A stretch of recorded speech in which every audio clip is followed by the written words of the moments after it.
मी त्या माणसांपैकी एक होतो ज्यांनी घरात बसून लाखो रुपये कमावले होते. मी माझा बहुतांश वेळ माझ्या लॅपटॉपवर ऑनलाईन काम करण्यात घालवत असे आणि मला कमाईसाठी फारसे कष्ट करावे लागत नव्हते.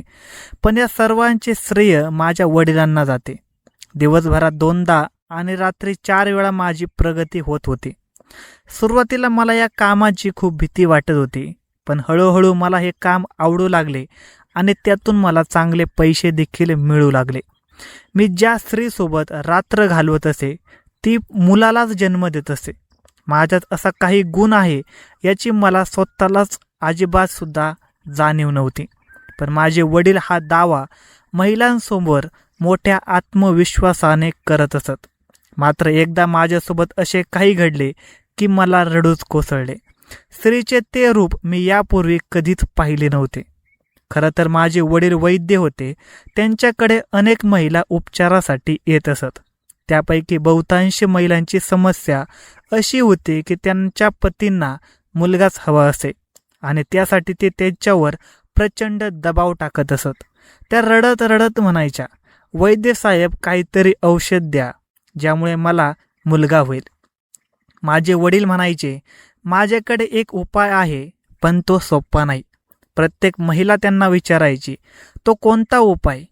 त्यावेळी वडील म्हणत, त्यासाठी तुला माझ्या मुलासोबत एक रात्र घालवावी लागेल. तो तुझ्याशी संबंध ठेवेल आणि त्यानंतर तुला नक्कीच मुलगा होईल. ही एक खास प्रक्रिया आहे. माझ्या वडिलांनी पहिल्यांदाच एका महिलेला हा सल्ला दिला होता. त्यामुळे ती काही वेळ काहीच बोलू शकली नाही. मग ती म्हणाली, हे तर पाप आहे. वडील शांतपणे म्हणाले, मुलगा हवा असेल तर हा एकमेव मार्ग आहे. याशिवाय तुला मुलगा होणार नाही. ती महिला त्या दिवशी परत गेली, पण काही दिवसांनी ती पुन्हा रडत रडत आली. ती म्हणाली, माझ्या पतीने माझे आयुष्य नरक बनवले आहे. मला कितीही कठोर उपाय करावा लागला तरी चालेल, पण मला मुलगाच हवा. माझ्या वडिलांनी सांगितलं, माझा मुलगा एका रात्रीसाठी तुझ्याकडून 1,00,000 रुपये घेईल. फक्त एकच रात्र, त्यापेक्षा एक सुद्धा दिवस जास्त घेणार नाही. मी त्यावेळी दुसऱ्या खोलीत बसून हे सर्व काही ऐकत होतो. तेव्हा माझे वय अवघे 18 वर्षांचे होते. हे सर्व ऐकून मला प्रचंड धक्का बसला. माझे वडील असा दावा कसा करू शकतात की माझ्यासोबत एक रात्र घालवणारी कोणतीही स्त्री मुलालाच जन्म देईल? मला अशा गोष्टींचा कोणताही अनुभव नव्हता. माझी अजिबात इच्छा नव्हती. मी संकोचित होतो. काही वेळाने माझ्या वडिलांनी मला माझ्या खोलीत बोलावले आणि म्हणाले, आज तुला एका महिलेसोबत रात्र घालवायची आहे.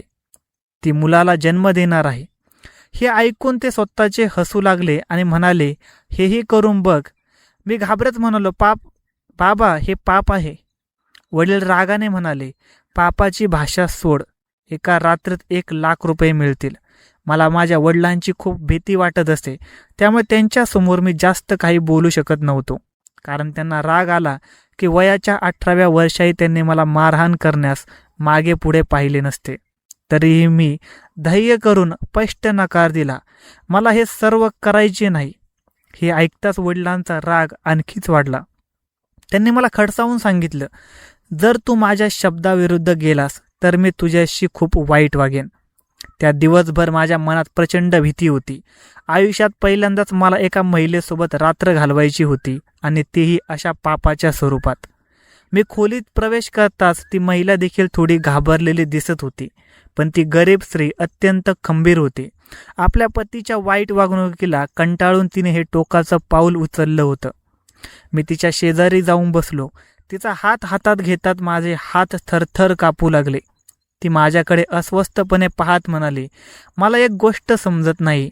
वैद्य साहेब इतक्या ठामपणे कसे म्हणतात की तुझ्यासोबत एक रात्र घालवल्यानंतर मला मुलगाच होईल? खरं तर मी स्वतः या प्रश्नाचे उत्तर जाणून नव्हतो. पण माझ्या वडिलांनी मला अशा कोणत्याही प्रश्नाचे उत्तर देण्यास सक्त मनाई केली होती. मी तिला एवढेच म्हणालो, मला हे सांगण्याची परवानगी नाही. मी सांगितलं तर या प्रक्रियेचा प्रभाव नाहीसा होईल. तुला तुझ्या होणाऱ्या मुलाची काळजी आहे ना? मग हा प्रश्न विचारू नकोस.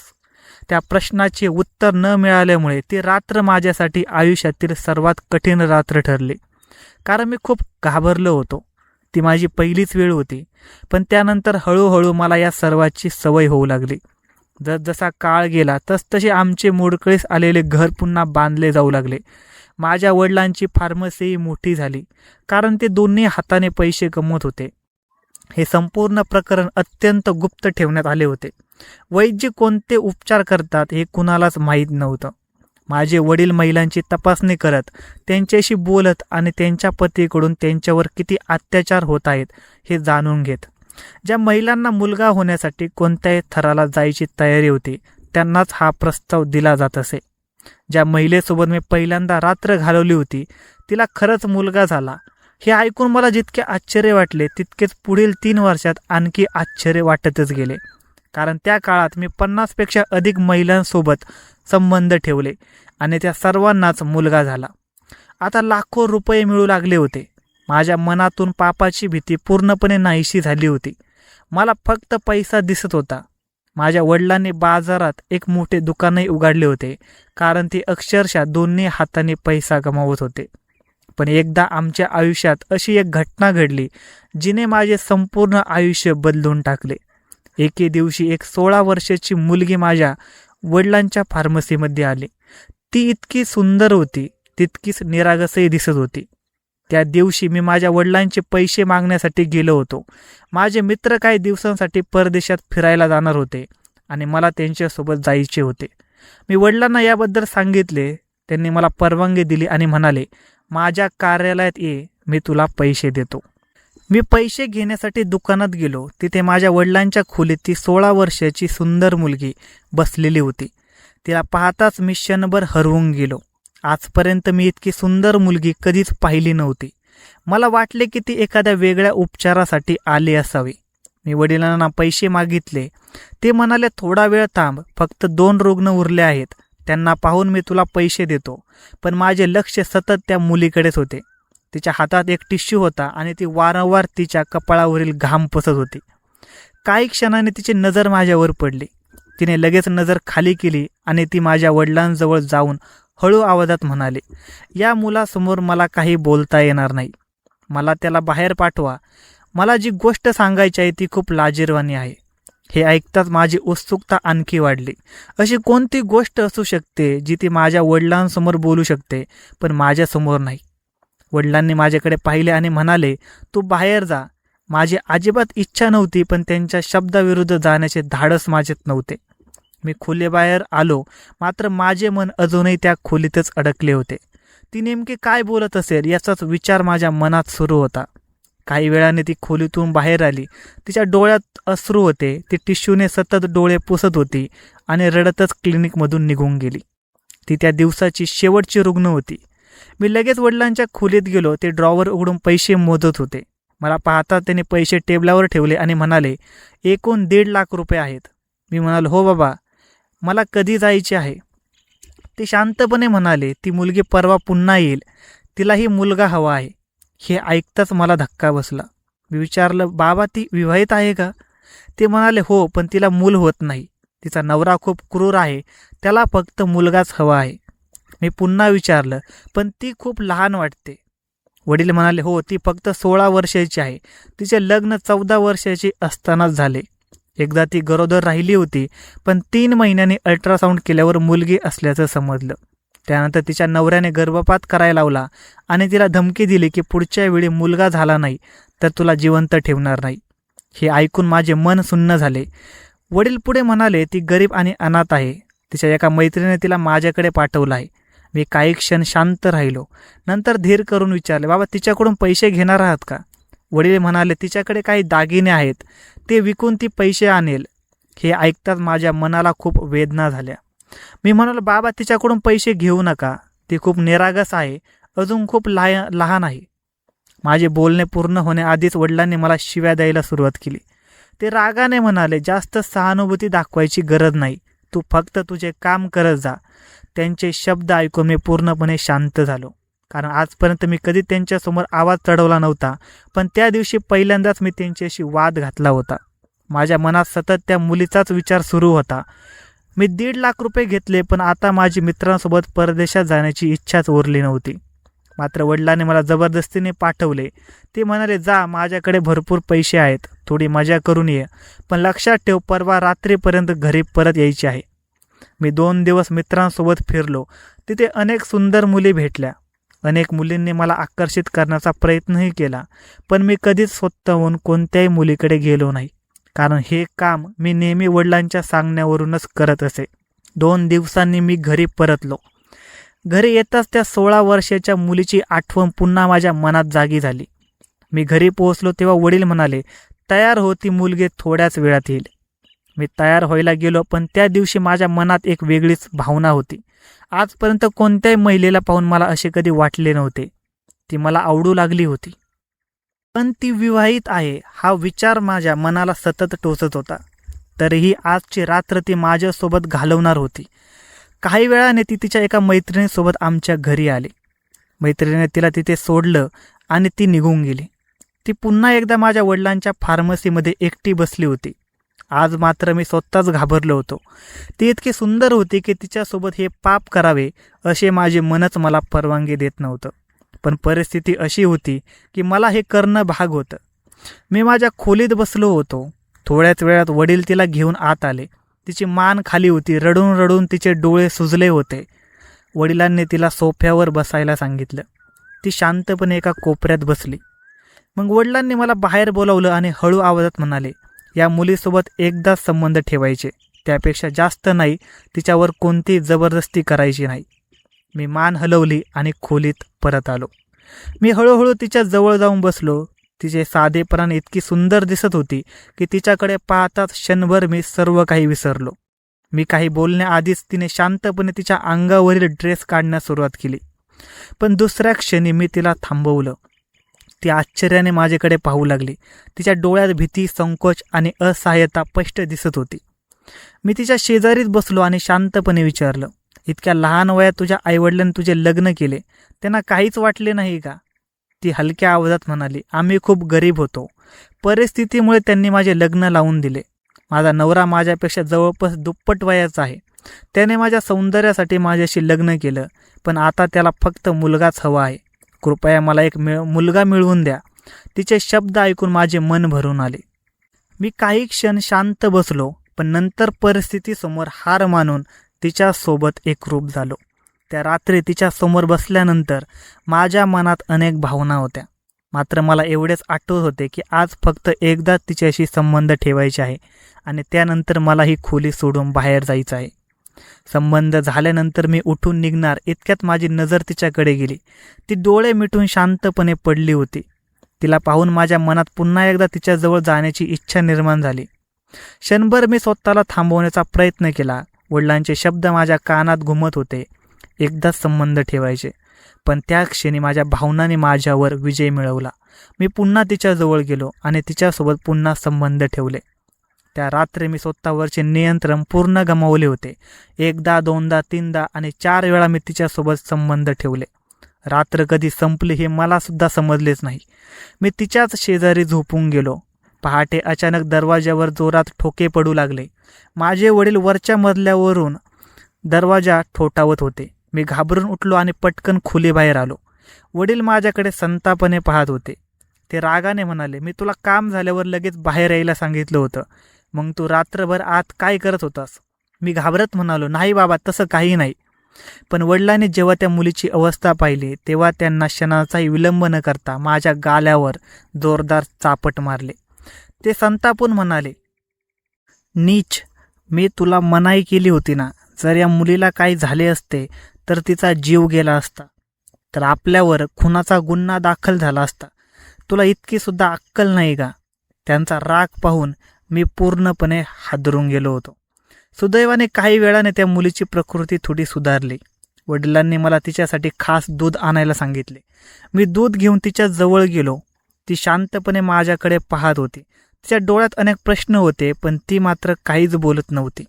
मी सुद्धा काही बोलू शकलो नाही, कारण नकळत माझे मन तिच्याकडे ओढले जाऊ लागले होते. थोड्या वेळाने तिची तब्येत आणखी सुधारली.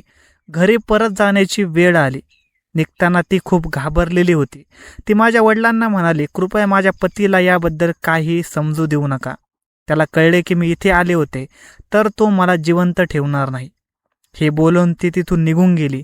मी बराच वेळ तिच्याकडे पाहतच राहिलो. तिच्या जाण्यानंतर अनेक दिवस माझ्या मनात तिचाच विचार सुरू होता. पण हळूहळू वेळ पुढे सरकत गेला. पुन्हा अनेक महिला आमच्या घरी येऊ लागल्या. मी पुन्हा त्याच कामात गुंतून गेलो. हळूहळू त्या मुलीची आठवणही कमी होत गेली. मात्र काही महिन्यानंतर अचानक एक दिवस आमच्या घरी एक तरुणी आली. ती आता येताच मोठ्याने रडू लागली. ती संतापाने म्हणाली, तुम्ही लोकांनी एका निष्पाप मुलीचे आयुष्य उद्ध्वस्त केले आहे. मी आणि माझे वडील दोघेही तिच्याकडे आश्चर्याने पाहू लागलो. वडील म्हणाले, काय बोलत आहेस तू? आम्ही तर लोकांच्या आयुष्यात आनंद परत आणतो. ती रडत म्हणाली, तिची तब्येत बरी नाही असे सांगून ती घरातून इथे आली होती. तिच्या पतीने तिला परवानगी दिली होती, पण रात्रभर ती घरी परतली नाही. ती पुढे म्हणाली, दुसऱ्या दिवशी सकाळी तिचा नवरा इथे आला. तो तिची चौकशी करू लागला. तुम्ही त्याला सांगितले की ती आत झोपली आहे, पण तो जबरदस्तीने घरात घुसला. त्यानंतर त्याने तिच्यावर घाणेरडे आरोप केले, तिच्या चारित्र्यावर संशय घेतला आणि अखेर तिला घटस्फोट दिला. हे ऐकताच माझ्या पायाखालची जमीन सरकली. माझ्या एका चुकीमुळे त्या निरागस मुलीचे संपूर्ण आयुष्य उद्ध्वस्त झाले होते. माझे वडीलही काही क्षण शांत राहिले. नंतर त्यांनी माझ्यावरच राग काढला. त्या मुलीकडून घेतलेल्या पैशांपैकी अर्धे पैसे त्यांनी तिच्या मैत्रिणीला परत केले, पण तोपर्यंत खूप उशीर झाला होता. ती मुलगी तिथून कायमची निघून गेली होती. त्या दिवशी मी प्रथमच माझ्या वडिलांसमोर उभा राहिलो आणि म्हणालो, मला माझी चूक सुधारायची आहे.